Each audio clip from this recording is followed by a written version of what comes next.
What you're about to see are excerpts from an upcoming documentary.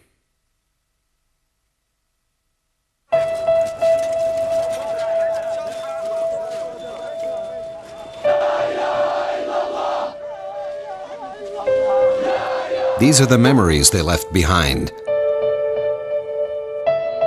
to set course for the end of the earth. These are the feelings they carried with them as they journeyed into the wilderness. 4 Israelis and 4 Palestinians on a unique expedition. Inexperienced adventurers sailing to Antarctica. Their mission? To search for common ground. Their objective? The summit of an unclimbed mountain. Their challenge? To break the ice.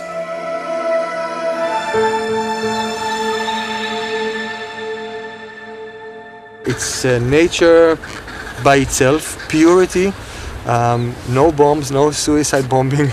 I think a fantastic platform to place Israelis and Palestinians over here. 4 Palestinians. Ziad, the journalist. His brother was killed by an Israeli air raid. Ulfat, the teacher, with Palestinian roots and Israeli citizenship. Nasser, the activist, imprisoned for firebombing Israeli troops. Suleiman, the youth counselor, who stabbed an Israeli policeman and spent a decade behind bars. 4 Israelis. Avihu, the attorney. As a soldier, he did battle with Palestinians. Yarden, the graduate student. Born in Ethiopia, she walked across the desert to Israel. Cheskel, the businessman, who combined his love of nature with his desire for peace. Doron, the adventurer. He's climbed Earth's highest mountains, but he's never been on a journey like this. At last, after a year of dreams and preparation, we are on our way to the mountain. Now, all we have left to do is to climb it.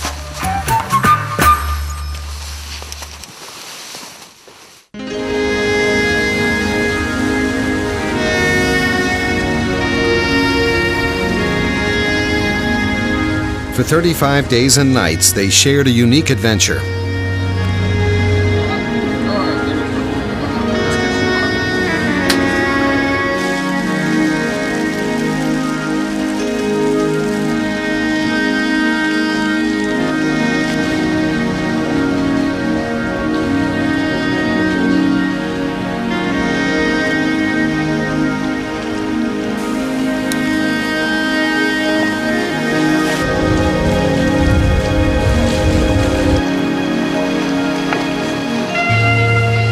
They put their differences aside and learn to cooperate, to work together, to trust.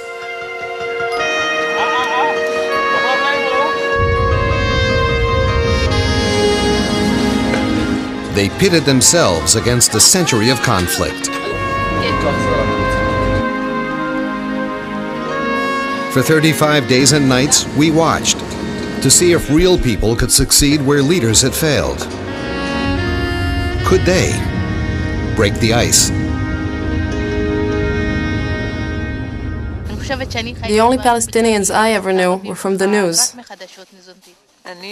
If they leave it on the level of regular people, then there is no hatred. It's the leaders who create it. Their journey begins at the tip of South America and takes them into the Drake Passage.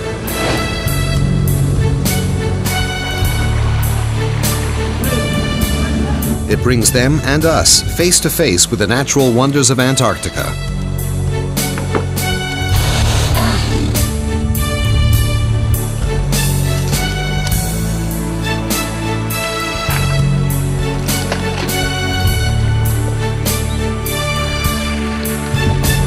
As they explore their surroundings, we explore their lives. We visit their homes, meet their families, hear their history, and share their feelings. We have to understand each other. We have to understand the needs of each other. Away from home, these Israelis and Palestinians develop a unique bond. In many ways, they truly break the ice.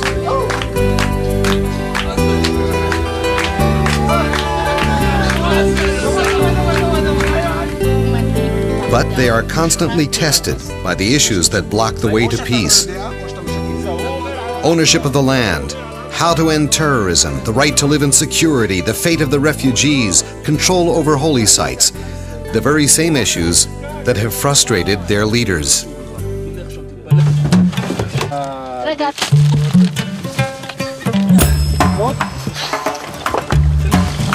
They argue, but they continue working together, preparing to trek across the ice.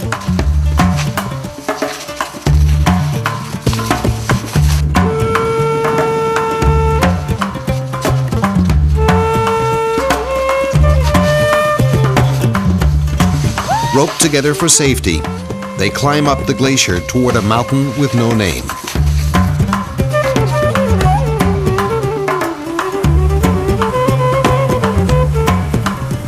They share the fellowship of adventurers and the anticipation of reaching the summit.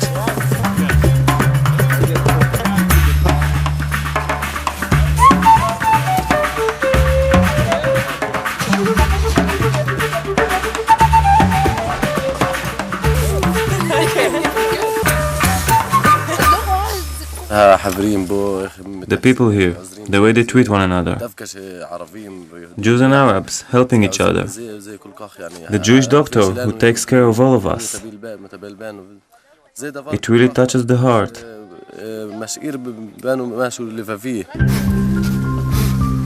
The next morning, the weather turns bad. A sudden storm threatens to cancel the climb. But they decide to press on.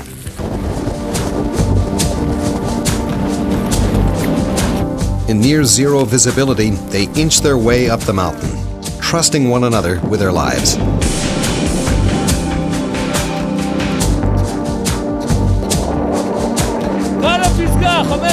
Finally, they reach the top.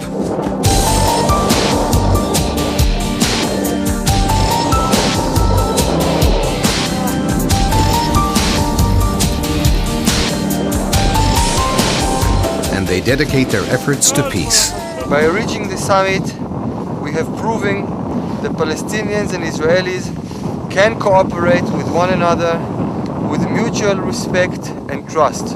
We hereby name this mountain the Mountain of Israeli-Palestinian Friendship.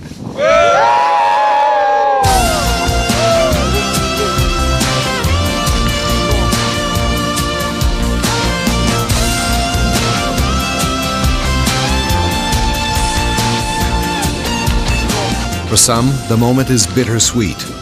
I thought of the victims of terror, of the people killed needlessly, of all the blood spilled. What a pity. For one, it brings anger. They cheated me. They put Yasser Arafat's signature on the flag. This wasn't to be a political act, but a personal act. And I won't have my picture taken with it. A single defining moment in a month-long journey, a moment that put the complexity of the conflict into sharp focus. They had climbed the mountain and broken the ice. They had touched one another and learned to communicate. Yet these Israelis and Palestinians who had come all the way to Antarctica still remained at the beginning of their quest for peace.